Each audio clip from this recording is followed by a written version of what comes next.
Samantala, kaugnay ng nagpapatuloy na usapin sa impeachment complaint laban kay Vice President Sara Duterte, makakapanayam naman natin si Bacolod Long District Representative Alfredo Albi Benitez live via phone patch. Magandang hapon po, Congressman Benitez, at maraming salamat po sa pagpapaunlak sa 13 sa tanghali. Magandang hapon sa inyo at magandang hapon sa lahat ng nakikinig. Yes, Kong, si Zai po ito. Mayroon po bang, tanong ko lang po Kong, mayroon po bang bagong development sa pagbusisi ng Committee on Justice dito po sa usapin ng impeachment laban sa bise?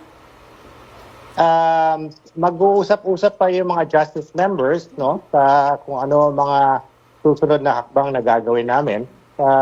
Pero yung nakita nyo na last hearing, ganun na po ang pinag-uusapan ngayon, no? Yung mga ebidensya na lumabas, yung mga reports na galing sa mga iba-ibang government agencies. Oo, Kong, magandang hapon po. Si Bian Manalo po ito. Kung ano po ang reaksyon nyo sa naging paliwanag ng abogado ng kampo ni Vice President Sara Duterte sa hindi niya pagdalo sa pagdiniga? Alam mo, maliwanag naman na wala silang balak na sumari dun sa hearing dahil nag-file sila ng petition sa Supreme Court. So, sa tingin ko, hindi talaga sila lalahok or makikibahagi sa ating Committee on Justice dahil sa pending petition nila sa Supreme Court. So, ganun na yun. And siguro ako, tingin ko, it's one way of making sure na hindi sila magkamali o magkaroon ng maling testimonies and all those things. So, kaya hindi ako surprised na hindi sila makikilahok. Hi, Kong. Si Nudge po ito. Kong, ano po ba yung mga dapat pang bantayan ng publiko sa mga susunod na linggo ng impeachment proceedings? Well, nakikita naman natin no, ang SALN, which is actually napaka-importante at dapat bigyan ng attention yung lahat ng SALN ng mga public officials. Dahil doon po natin nalalaman yung transparency, accountability ng mga lahat ng public officials.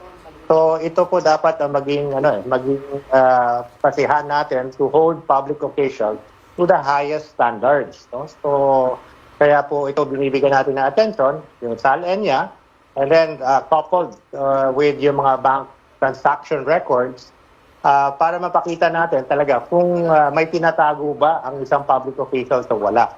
Marami po nagtatanong sa ating kababayan na paano po si politiko nagkaroon ng ganitong kamahal na kotse. Yung sweldo lang niya, ganito kalaki. So itong mga bagay katulad ng SALN at saka yung mga bank transaction records ay magbibigay ng transparency para ma-hold natin accountable ang mga public officials.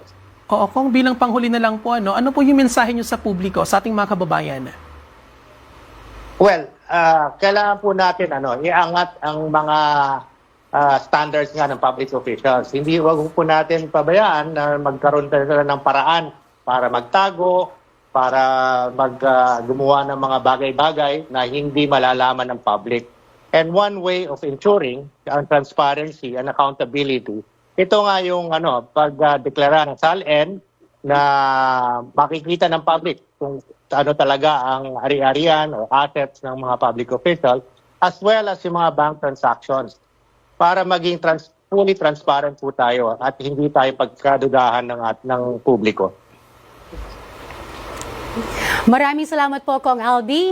Muli, yan po si Bacolod Lone District Representative Alfredo Albi Benitez.